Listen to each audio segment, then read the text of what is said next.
Hi, and welcome back. Today, we're going to have a look at building a modular techno system. So, to be clear, this video is not about techniques and how to make modular techno, it's about what modules, workflow, or choices you might want to take into consideration if you're interested in building a modular synthesizer aimed at making techno.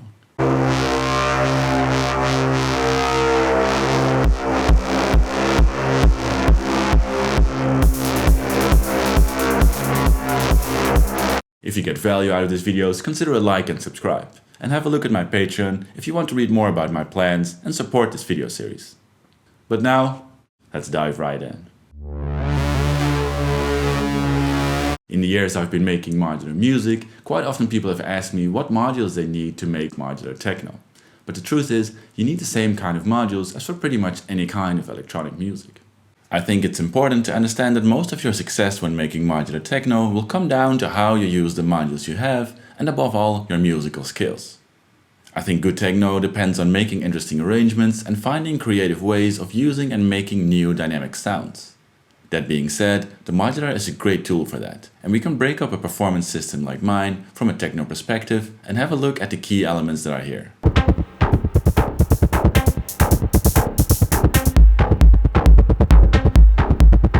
In my opinion, these key elements are the kick, percussion, synths, effects, and sequencers. So let's have a look at those. I guess one thing is for sure, techno needs a solid kick. And about this one I can be fairly short. If techno is going to be your main focus, investing in a solid kick module will be worth it. There are different options for kicks. You can use samples or digital modules, and I will come back to those options in later chapters. But in my opinion, nothing beats a good analog kick, especially when it comes to the low end and how it sounds on larger sound systems. My system is actually not solely focused on techno, but even I wanted a simple solid go-to kick module and got the tip-top bass drum 808. This one is somewhat limited, but even having direct hands-on control over the tone and decay of the kick is crucial when playing live. If techno is your main focus though, I recommend a module with more flexibility. They are a bit more of an investment, but a solid flexible analog kick will be the foundation of your modular techno joy for a long time. So have a look at modules like the Erica Synths bass drum, Hex Inverter Mutant bass drum, or Jomox Mod Bass 09. These modules have good hands-on control over things like decay, punchiness, and tune, all essential if you're playing live. As your track progresses, you can easily have the attack transient grow with it to cut through the mix, or sculpt your kick from harsh and noisy to round and gentle.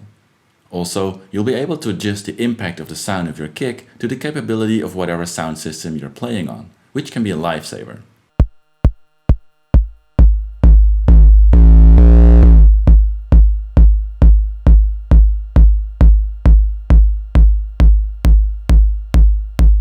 Another major advantage of these modules is that they all have CV inputs over their parameters as well. This gives you the possibility to take your kick module and incorporate them in your modular environment. You can use a free-running LFO or tempo-synced envelope triggered by a clock divider, for example, to make subtle changes to your kick over time. Having a solid hands-on kick and being able to modulate the pitch, decay, and drive will really open up the flexibility of your sounds and create a dynamic foundation for your tracks. After a solid kick, the options open up. It will come down to what sound you're after and what your playstyle might be. So let's have a look at a few options. The first one is analog drum modules. Beside the kick, many manufacturers also make single modules with hands-on control for hi-hats, snare drums, rim shots, cowbells, and whatnot. Some manufacturers that make entire kits are Erica Synths, Tip-Top Audio, Hex Inverter, and MFB. Most of these are inspired by classic drum machines and offer hands-on control over the basic or more extensive parameters. Just like with the kick drum, this will give you more creative ways to turn a single element into a more dynamic sound with modulation, which is interesting for techno.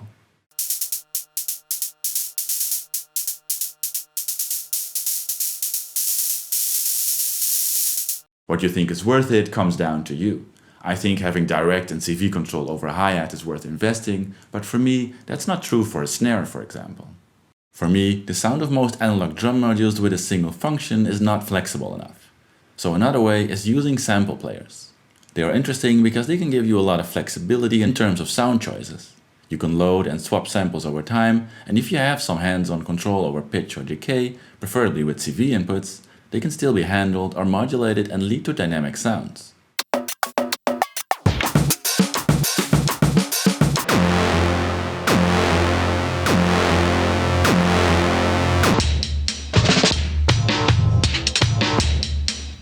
Examples of sample players very suitable or even especially designed for drums are the Compact Pico drums, Tip Top 1, Erica Synths Dual Drum, and the 4MS Stereo Triggered Sampler.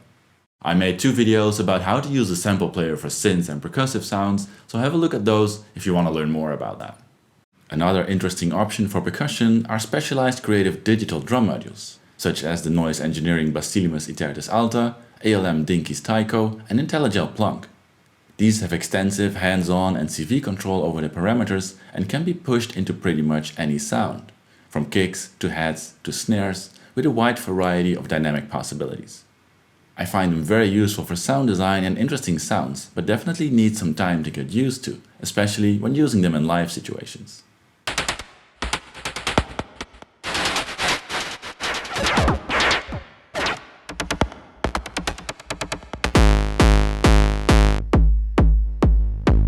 Finally, something to look into is making your own percussive sounds. The modular is great for this. You can basically patch up a synth voice, but use it for percussive sounds. You can start with an analog or digital oscillator mixed with some noise through a plucky low-pass gate or filter, for example. Use simple attack decay envelopes to the gate to control the length of the sound and to the pitch of the oscillator for that initial pitched-up transient. From this basic setup, you can add modulation, effects, or sequencers, and it's easy to stray from the common sounds and make your own.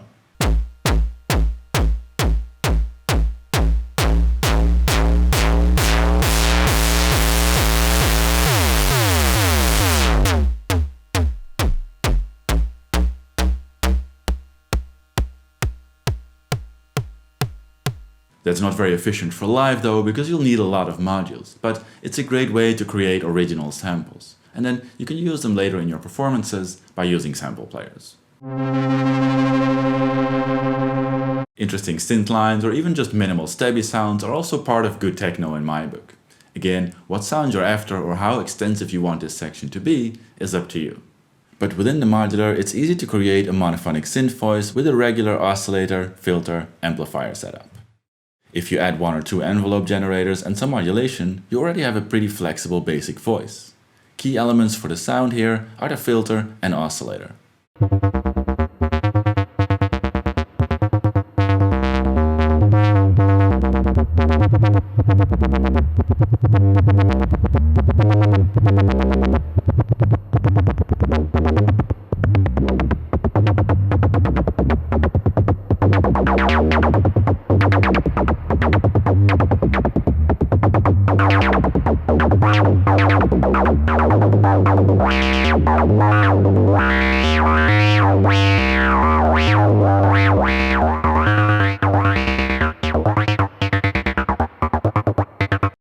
Some filters are better for acid-like sounds, some are more noisy and aggressive, and some are more suitable for gentle synth sounds.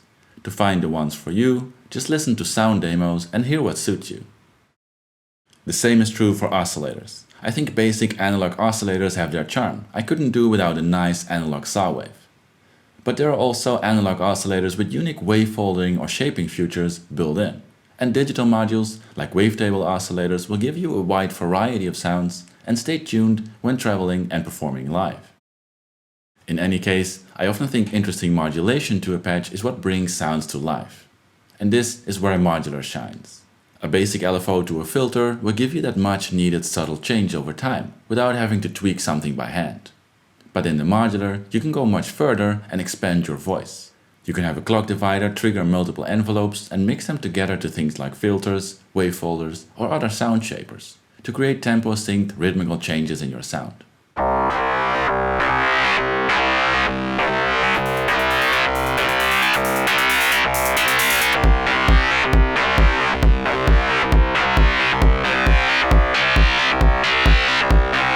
You can use other oscillators and mix them together for fatter sounds, or to modulate parameters like the pitch of your main oscillator for interesting frequency modulation.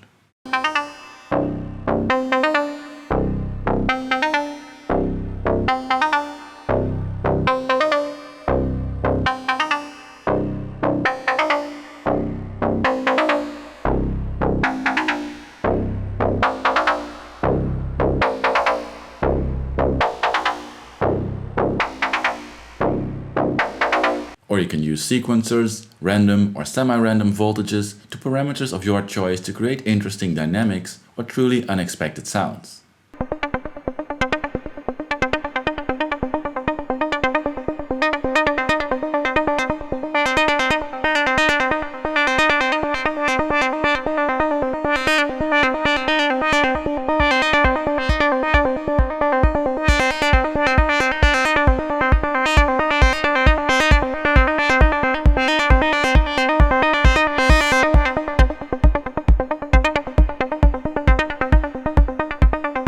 Really, the possibilities within a modular are pretty much endless. You can have a look at my video about modular drones, in which I mostly focus on sound design, if you want to learn more about this. Another option I like to mention here are more complex modules that are basically entire synth voices on their own. For example, the noise engineering Manis Eteritas is a great sounding module that can easily make aggressive bass, leads and percussive sounds on its own. And modules like the Erica Synth Bassline or EO-Wave Domino are compact modules that combine a traditional oscillator filter amplifier setup in one module. They are less flexible than combining multiple modules of your choice, but are very compact and price efficient. Especially when your focus is more on minimal or percussive driven techno, or you're just looking for a second voice, modules like these might be worth a look. Once you have some sounds going on, the right effects can bring a lot of character and really make your modular system sound unique, both for percussive as well as synth sounds. There are a lot of modules that can play a big part in sound design. Wavefolders like the Intelligible Bifold, bit crushers like the Doopfer A1891, or experimental sound shapers like the Noise Lab Wrinkler or Bastel Instruments Dark Matter, for example. You can experiment with patching these in different parts of your synth voices, or just try to run percussive sounds through them to see if it leads to nice results.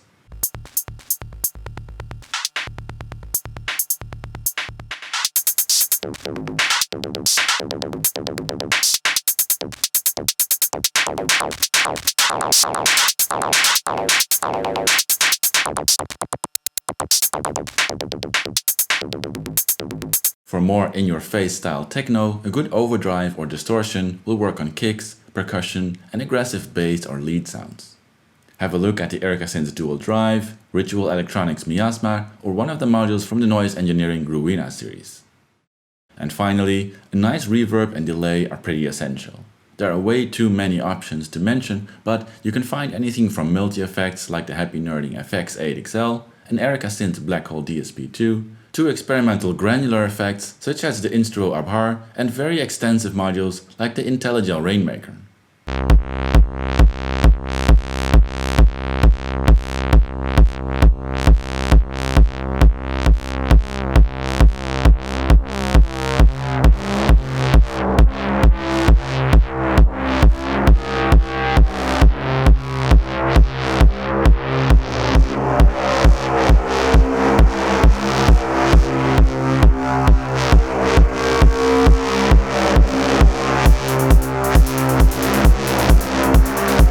Again, look for hands-on control as well as CV inputs on effects modules.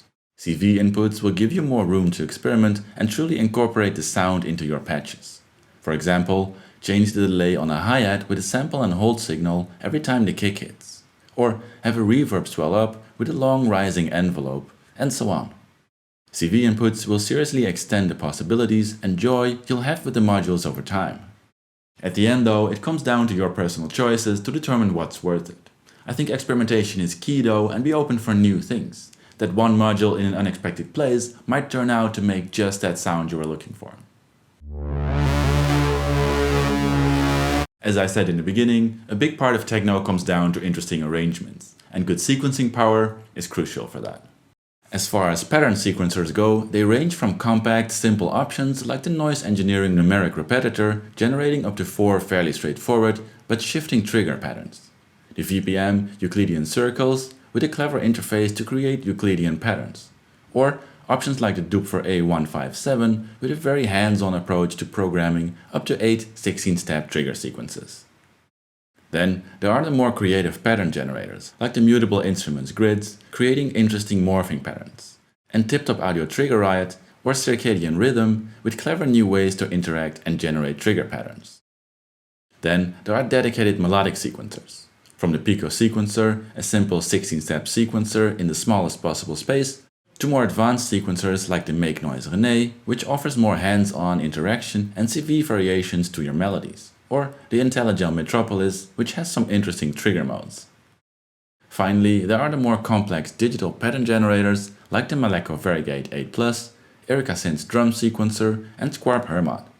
All of these combine trigger sequencing power with melodic sequencing and offer the possibility to store and recall patterns. At the end, it's most important you find sequencers with an interface that work for you. Multifunctionality can be attractive, but controlling too much from one module can also take away from hands-on improvisation. For this video, I mostly stay within the modular, but non-modular sequencing can definitely be cost-effective and offer a more spacious interface. Have a look at my video about the Arturia BeatStep Pro if you'd like to see more about that.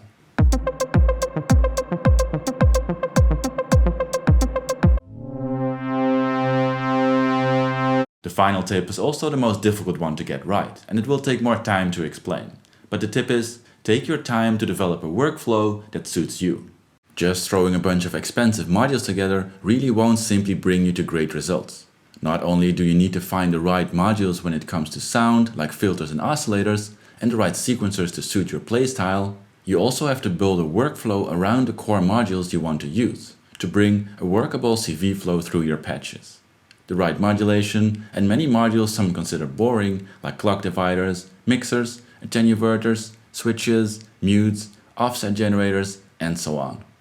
These modules will be the ones that tie your system together and make it possible for you to perform the music you want to make with the workflow that suits you. In short, I think it's best to start small with some core modules you think are really interesting and then learn how to use them and find the supporting modules you need to get out of those core modules what you want from them. So don't plan and buy an entire system before using and learning your modules, because a modular workflow is really hard to imagine without trial and error. There's a lot more to say about this. I'm actually working on a separate video about it, but I want to do it right and it still needs work. In the meantime, if you want to learn more, you can start with my video Why You Need Basic Utilities, where I explain the importance of mixing, attenuating, inverting and offset. So drop a like and subscribe if you got value out of this and you want to see more. But that's it for now, thanks for watching and see you next time.